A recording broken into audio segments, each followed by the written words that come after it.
રાજકોટના ગીકાટા રોડ પર આગ લાગવાનો બનાવ બન્યો હતો। આગ લાગવાના કારણે અફરાતફરીનો માહોલ સર્જાઈ ગયો હતો। બાબા બજારમાં આવેલા કોમ્પ્લેક્સના ત્રીજા માળે આગ લાગી હતી। ગિફ્ટના ગોડાઉનમાં લાગેલા આગને કાબૂમાં લેવામાં આવી છે। 3 ફાયર ફાઇટરો ઘટના સ્થળે પહોંચ્યા હતા અને કાર્યવાહી હાથ ધરવામાં આવી હતી। ત્યારે લાખો રૂપિયાનો ગિફ્ટનો માલ બળીને ખાખ થઈ ગયો છે। આગ શોર્ટ સર્કિટના કારણે લાગી હોવાની માહિતી પ્રાપ્ત થઈ છે। તો શોર્ટ સર્કિટના કારણે વિકરાળ આગ લાગી ગઈ હોવાની વિગતો હાલ સામે આવી છે। રાજકોટના ઘીકાટા રોડ પરનો આ બનાવ સામે આવ્યો છે, જ્યાં બાબા બજારમાં આવેલા કોમ્પ્લેક્સના ત્રીજા માળે આગ લાગી ગઈ હતી, જેના કારણે અફરાતફરીનો માહોલ સર્જાયો હતો। વિસ્તારમાં નાસભાગ મચી ગઈ હતી। આ બનાવ અંગે ફાયર વિભાગની ટીમને જાણ કરવામાં આવી, ત્યારે ફાયર વિભાગની ટીમ ત્વરિત ઘટના સ્થળે દોડી આવી હતી અને પાણીનો મારો ચલાવીને આગ પર કાબુ મેળવી લેવામાં આવ્યો છે।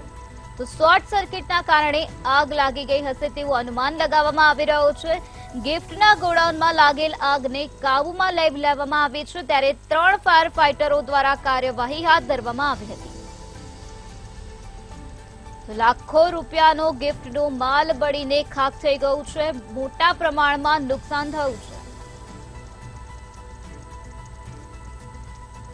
જોતજોતામાં આગે વિકરાળ સ્વરૂપ ધારણ કર્યું હતું। ધુમાડાના ગોટે ગોટા જોવા મળ્યા હતા, ત્યારે ફાયર વિભાગની ટીમ ત્વરિત ઘટના સ્થળે પહોંચી હતી અને પાણીનો મારો ચલાવીને આગ પર કાબુ મેળવી લેવામાં આવ્યો છે।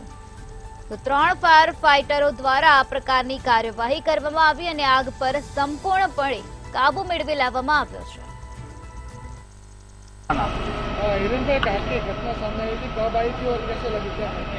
करीबन 10 बजे के बाद मैंने देखा था कि ऊपर सारे धुआं उड़ रहा था, और इसलिए मैंने पुलिस वाले को भी फ़ोन करके बोला कि आप कुछ भी हो जल्दी से आ जाइए ताकि ज़्यादा जान-हानि ना हो।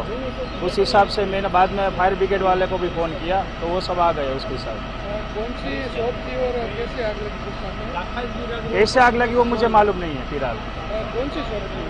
वो ऊपर सब गोडाउन है, गिफ्ट आर्टिकल का सब गोडाउन है, तो उसमें आग लगी थी। शॉर्ट सर्किट से लगी, कैसे लगी वो मुझे मालूम नहीं है। ठीक है।